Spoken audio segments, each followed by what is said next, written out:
নমস্কার বন্ধুরা, Surajit academy YouTube চ্যানেলে আপনাকে স্বাগত জানাই। আজকে দিনের তাজা খবর, বেশ কয়েকটি গুরুত্বপূর্ণ খবরে চোখ রাখবো।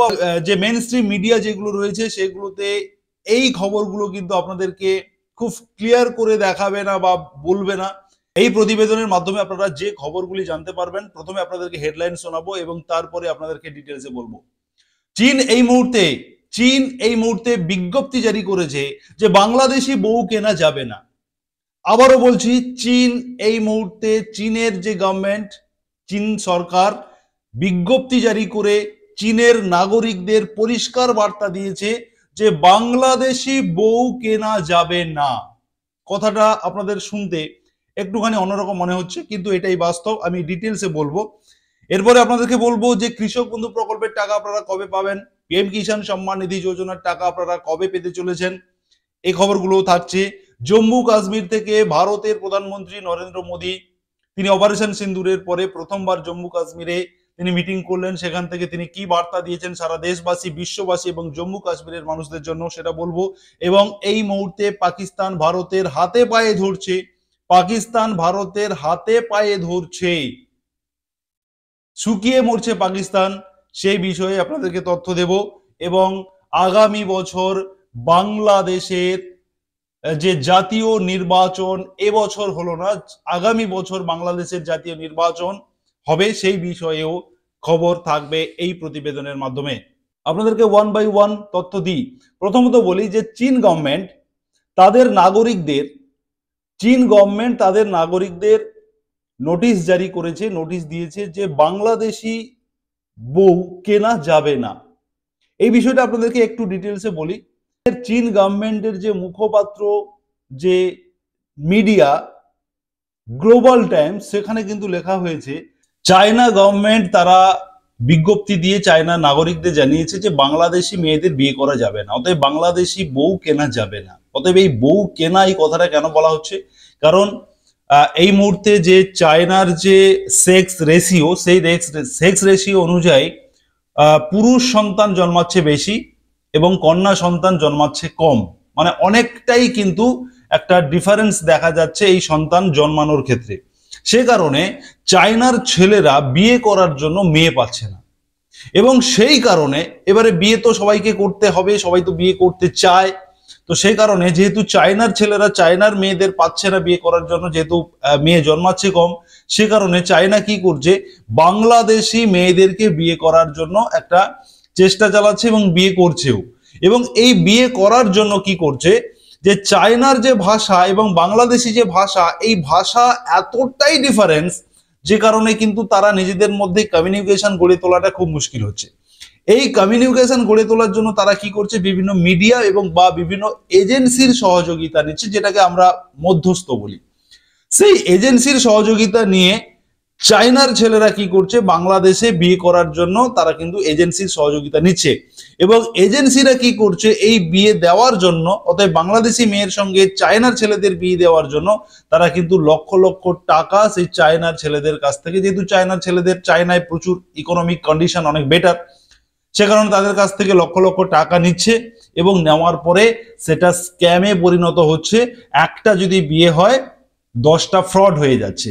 এবং যদিও বা বিয়ে হচ্ছে, তাতে দেখা যাচ্ছে যে সমস্ত মেয়েরা বিয়ে করছে তারা কিন্তু অ্যাকচুয়ালি বিয়ে করছে না। এবারে যে বিয়েটা হচ্ছে, সেই বিয়েটা কিন্তু অ্যাকচুয়ালি বিয়ে নয়।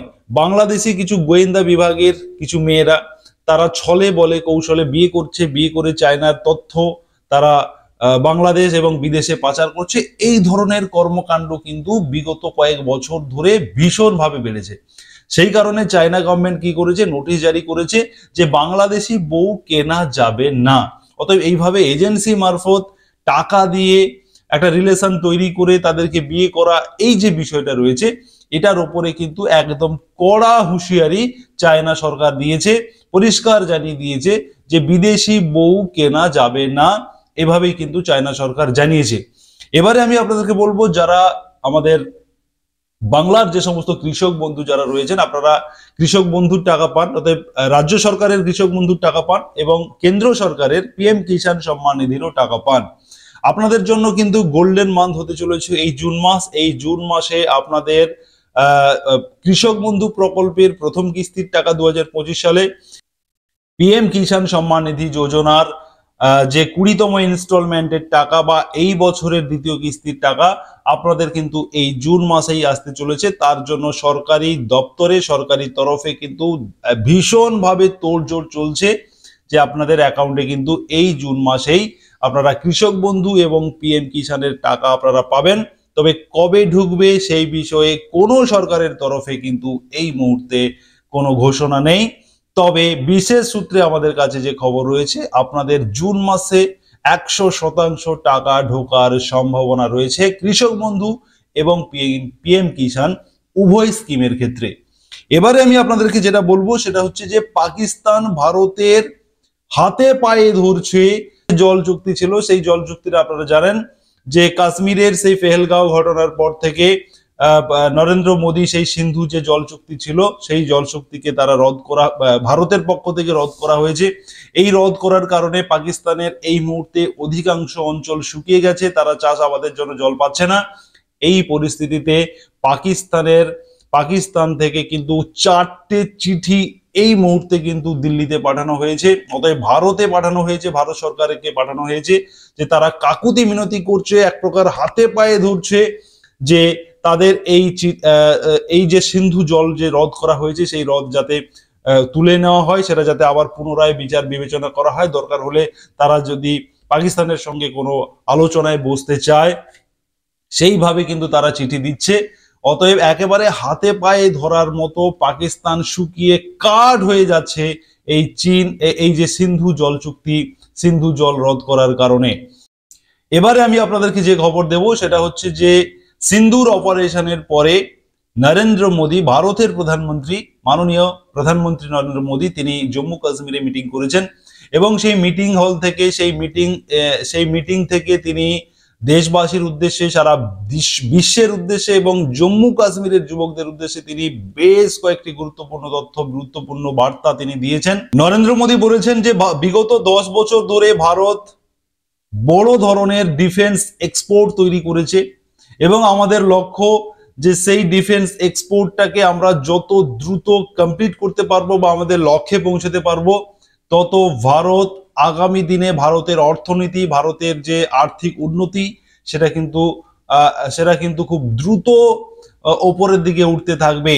অতএব এই যে সিন্দুর অভিযান চলেছিল, সেই সিন্দুর অভিযানের ফলে ভারতীয় যে সেনারা, তারা ভারতীয় যে মেড ইন ইন্ডিয়ার যে সমস্ত যুদ্ধাস্ত্র রয়েছে সেই যুদ্ধাস্ত্রের ওপরে তারা যে আস্থা রেখেছে, সেই আস্থার জন্য নরেন্দ্র মোদী তিনি ভারতীয় সেনাবাহিনীকে ধন্যবাদ জানিয়েছেন, তাদেরকে তিনি কুর্নিশ জানিয়েছেন যে ভারতীয় যে প্রোডাক্ট, ভারতের তৈরি যে সমস্ত যুদ্ধাস্ত্র সেগুলি যেভাবে নিখুঁতভাবে কাজ করেছে এবং এই মুহূর্তে সারা বিশ্বের কাছে ভারতীয় যে সমস্ত যে যুদ্ধাস্ত্রগুলো নিয়ে রয়েছে সেগুলো নিয়ে যে চর্চা চলছে এবং আগামী দিনে যদি এই ডিফেন্স এক্সপোর্ট সিস্টেমটাকে বৃহৎভাবে বাড়িয়ে নিয়ে যাওয়া যায় তাহলে কিন্তু আগামী দিনে ভারতের অর্থনীতি আরো দ্রুত উন্নতি ঘটবে, এটা কিন্তু আশা করা যাচ্ছে।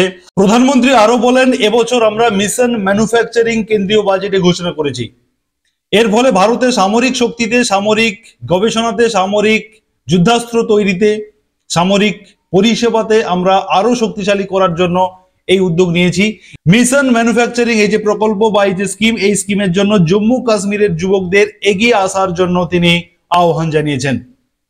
এবারে আসবো বাংলাদেশের কিছু গুরুত্বপূর্ণ খবরে। ডক্টর মোহাম্মদ ইউনূস এই মুহূর্তে বাংলাদেশের অন্তর্বর্তী সরকারের প্রধান উপদেষ্টা ডক্টর মোহাম্মদ ইউনূস তিনি জাতীয় নির্বাচনের ঘোষণা দিয়েছেন আগামী বছর। এবছর হচ্ছে না, 2025 সালে হচ্ছে না, 2026 সালের এপ্রিলের প্রথমের দিকে বাংলাদেশের জাতীয় নির্বাচন হবে বলে তিনি জানিয়েছেন। তিনি এই মুহূর্তে 2025 সালে খানিকটা নির্বাচন করতে তিনি খানিকটা ভয়ই পাচ্ছেন, খানিকটা কেন ভয়ই পাচ্ছেন, কিন্তু তিনি আরেকটু সাথে সময় নিয়ে সব দিকটাকে গুছিয়ে গাছিয়ে নিয়ে তিনি নির্বাচন করতে চাইছেন। সেই কারণে তিনি আগামী বছর, অতএব 2026 সালের এপ্রিলে হচ্ছে বাংলাদেশের জাতীয় নির্বাচন, সেদিকে আমাদের চোখ থাকবে।